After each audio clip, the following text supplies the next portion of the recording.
Today, we'll be talking about one critical factor that determines if you should retire at age 55.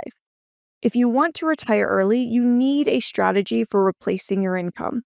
But here's the thing, I need you to keep an open mind because I'm going to contradict a lot of the financial advice you may have seen before. Because retirement income, it's not just about replacing your income from employment, it's also about protecting your retirement from inflation, poor investment returns, and outliving your money. And in this video, I'm going to talk through how you can overcome those risks by being strategic with this one factor. If you're new here, I'm Rachel Camp. I'm a CFP professional and the founder of Camp Wealth, and I'm here to help you retire before age 65. Let's dive in. Many retirees, when focused on planning for retirement, assume that their retirement readiness is an age milestone or a portfolio number milestone. And while they're both important factors, neither one of them alone or even together capture the full picture for retirement readiness. This is a trap I see near retirees fall into again and again. They leave out one of the most important factors when they ask the question, am I ready to retire? What I notice is retirees tend to look at this one factor as just a side note rather than the very foundation of their retirement. And because they leave this factor out, these retirees assume they don't have enough to retire, or they are overly cautious and avoid spending in the early years of retirement. But this factor actually adds hundreds of thousands in benefits for your retirement, and it has a very important decision tied to it that you have to make. It is your Social Security benefit. But more accurately, and what we are going to talk about today, is how to maximize your Social Security benefit by determining when you should start it. There is very important academic research that covers this topic. And while I've seen many people talk about this, I've seen very few people talk about the real risk behind this decision. The risk is really three risks, and it's three of the most common things that retirees worry about. Number one, I'm scared of running out of money. Number two, what if I have terrible investment returns in retirement? Number three, what if inflation is higher than expected and I cannot maintain my standard of living? When you retire at age 55, optimizing your Social Security benefit becomes even more important. You have 7 years before you even have the option of claiming it, and 15 years before you reach maximum retirement benefit. We do not have to leave this factor to chance. In fact, we really shouldn't. We can be strategic on optimizing it. So I'm going to walk through the real-world implications to your retirement plan of claiming Social Security early versus delaying. But before we get into that, let's discuss a brief overview on how Social Security benefits actually work. Your Social Security benefit depends on two factors. One is your lifetime earnings, and two is the age at which you claim. So full retirement age, which for most people today is age 67, but for those who are a bit older, it might be age 66. This is the age you are entitled to receive 100% of your Social Security benefit. But you can claim Social Security earlier. In fact, you can claim it as early as age 62. Now, if you claim at age 62, your benefit will be discounted by 30%. So if your full retirement benefit was $1,000 at age 67, your discounted benefit at age 62 would be $700. Now, on the flip side, if you delay taking your Social Security benefit beyond your full retirement age, your benefit amount will actually increase at a rate of 8% per year. So if you delay to the latest possible age 70, you will receive a 24% increase. Again, if your full retirement benefit was $1,000, your benefit at 70 would be $1,240. That 240 is the 24% increase. So the way I see most people, and honestly most financial planners, address this is by using software that solves for your break-even point. So you may have seen a chart that looks something like this before. And this chart, it's meant to demonstrate the break-even point of delaying Social Security. It asks the question, do you think you'll live beyond the break-even point, somewhere usually between age 80 to 84? If so, you should delay. But if not, you should claim early. I think this is an oversimplified version of the true problem, and it ignores an important issue in decision making. If the consequence of the outcome isn't the same, you should weigh your decision by heavily weighting the outcome with the worst consequence. Let me explain what I mean by that. With the Social Security decision, you have four basic outcomes. One, you claim early, you have a short retirement, in which case you made the right decision. Two, you claim early and you have a long retirement, in which case you made the wrong decision because you would have lived beyond your break even point. Three, you claim late and have a short retirement, in which case you made the wrong decision, you missed years you could have been claiming. And then finally, four, you claim late and have a long retirement, in which case you made the right decision. But which of these outcomes has the worst consequence? I'm going to show you and walk you through this with an example. This example comes from Michael Kitch's research titled Delaying Social Security as the Ultimate Retirement Hedge. We're going to assume your full retirement benefit is $1,000 for simplicity, and your full retirement age is age 66. We are also going to assume an 8% growth on investments and a 3% inflation rate. To keep it simple, we're going to look at just 1 year of delaying.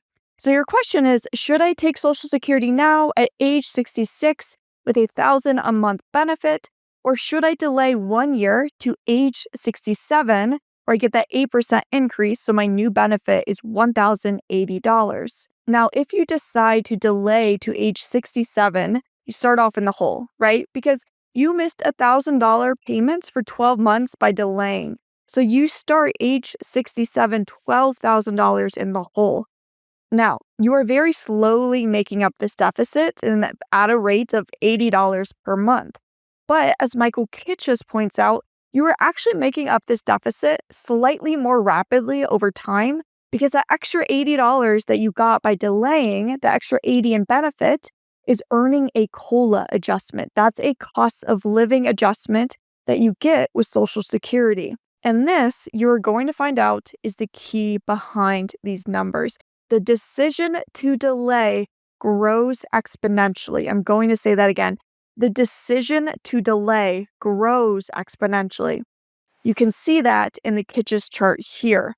Now you'll see in this chart, it takes about 20 years for you to dig out of that initial $12,000 hole.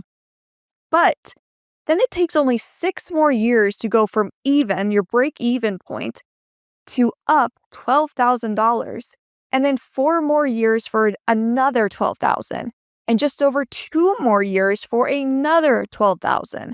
This is the definition of exponential growth. Now, here's the other key. These results are sensitive. In that first chart, we were assuming an 8% growth on investments and 3% for inflation. But if we assume 6% growth and 4% inflation, so worse investment returns and worse inflation, it now only takes 15 years to break even. And by year 21, as you can see on this chart, you are already up $12,000. The important lesson in these numbers is not that you will always win by delaying Social Security. This is not a guaranteed positive outcome for you. The important lesson is that the biggest risks in retirement, longevity, poor investment returns, and inflation are hedged in only one of these outcomes: choosing to delay Social Security. Or, as the Journal of Financial Planning put it, in the issue, The Case for Delaying Social Security, consequences become more severe with longer retirement. And this is where decision-making should be focused. When claiming early, a retiree is setting up conditions for a permanently reduced standard of living in retirement. A long retirement combined with Social Security delay supports a permanently enhanced lifestyle.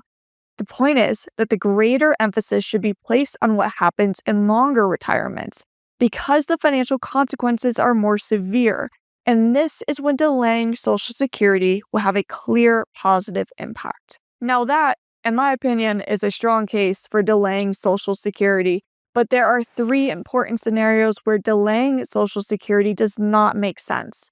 Scenario number 1, if you are fairly confident you will have a short life expectancy or if you are in poor health. If you think it's highly unlikely you will make it to that break-even point, you probably shouldn't delay. Scenario number 2. If you are the lower earning spouse, it may actually make sense for you to claim now. It's most important that the higher earning spouse delays to the maximum age. Scenario number 3. If you need the money and you don't have other income sources, there is no reason to delay retirement if you are able to retire now. And if the missing variable to get you there is that you have to claim early, by all means, claim early. And then I want to give you a bonus scenario, and I need to mention this reason here. I really can't make a video on Social Security without acknowledging the state of Social Security. Yes, it looks ugly. But for those who are getting close to retirement now, I do believe it's being over-conservative to assume nothing from Social Security. Now, the risk of your benefit being cut is higher than the benefit being absolutely nothing. But when we run the scenarios with a haircut of Social Security, we see similar numbers with the impact of delaying. Now, that's the impact for and the potential consequence of this decision. But let's talk about this decision in the context of early retirement, because I understand we haven't really answered the question yet of, I'm retiring at age 55. Where are the next 15 years of income going to come from if I'm delaying Social Security to age 70? This is where the strategy of the 3-phase retirement comes into play. Now, I'm going to walk you through a really simplified example, but it will get the point across of how these 3 phases may look for you in your retirement. Okay, in this example, we have Michael and Holly Scott. They are both currently 54 years old. They have a goal of retiring at age 55, and they estimate they will need about $80,000 in today's terms for living expenses. Their net worth, $2 million. $1 million is in a taxable brokerage account, and then the rest are split up between their 2 IRAs. And then they have income for Social Security. We're assuming Michael is the higher earning spouse. He's going to delay all the way to age 70, while Holly wants to claim Social Security as soon as she can. So she's claiming at age 62. Now let's see what this looks like from a withdrawal perspective. So if we go to cash flow, we go to withdrawals here. What you're going to see is like I said, there's 3 phases of retirement here. So phase 1 is from age 55 to 62, where we have no guaranteed income coming in. We have no Social Security income. You can see during this first phase, the withdrawal rate all the way on the right here is actually pretty high. And for those of you who are a follower of the 4% rule, this might freak you out a little bit. But this is why I'm not a fan of the 4% rule, because it ignores things like other income sources coming in. So yes, we're above 4%, but then you can see here in the year 2032, Holly turns 62. She starts Social Security in this year. So the first year where she has the full year of Social Security coming in is the year 2033. You can see it drops all the way down to 3.45%. So phase 2 of retirement, we have one income source coming in, which is Social Security. And then, like we said, Michael is delaying all the way to age 70. So the final phase, phase 3, is when they both are starting to collect Social Security. And you can see the withdrawal rate drops to 2%, and then after that drops below 1%. I mean, it really plummets. You might be seeing the year 2045 where they both turn age 75 and the withdrawal rate starts to shoot back up. You'll see what's happening here is their IRAs are starting to force distributions, which is called a required minimum distribution. So all we have to do, and I don't want to get too into the weeds on this topic, but if we turn on Roth conversions to fix this problem, you'll see that withdrawal rate drops back down at age 75. And really, that's another reason why I think delaying Social Security is so powerful. Because if you have a low guaranteed income coming in, you're taking everything out from that taxable brokerage account, we can keep your tax bracket really low, and you can do Roth conversions all the way up to RMD age potentially. But I do want to hit on that withdrawal rate and how it really drops at age 70 when Michael turns on Social Security. So yes, the stress on the portfolio is highest in your early years of retirement when you choose to delay Social Security, especially at age 55. But when you do eventually turn it on at age 70, the draw from your portfolio drops dramatically, as we saw in this example with Michael and Holly.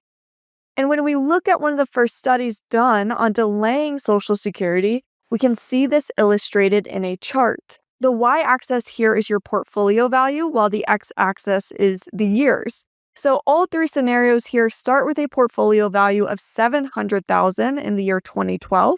That's when this study was ran. The solid blue line is starting Social Security at age 62.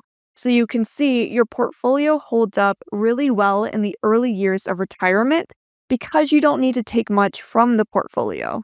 Contrast this to the dotted blue line, you see an immediate drop in your portfolio because you are taking all of your income from your portfolio in the early years of retirement. But in 2019, when this individual turns on Social Security at age 70, they get the maximum benefit. So we can see the impact of that here. Now, the begin at 70 line, the dotted blue line, starts to plateau as less is needed from the portfolio. And if you go all the way out, you see the begin at 70 scenario portfolio is actually the one that lasts the longest. So this is another way to illustrate why delaying Social Security gives you your best return if you live a long time. So now that you've seen how Social Security timing can dramatically impact your retirement security, you understand why retirement age isn't just about reaching a certain age or a certain savings number. But if you're still unsure about how to optimize your own retirement timing, click the first link in the description to book a complimentary call with me. I will analyze your current plan and give you step-by-step instructions to help you retire when you want. I'll see you in the next video.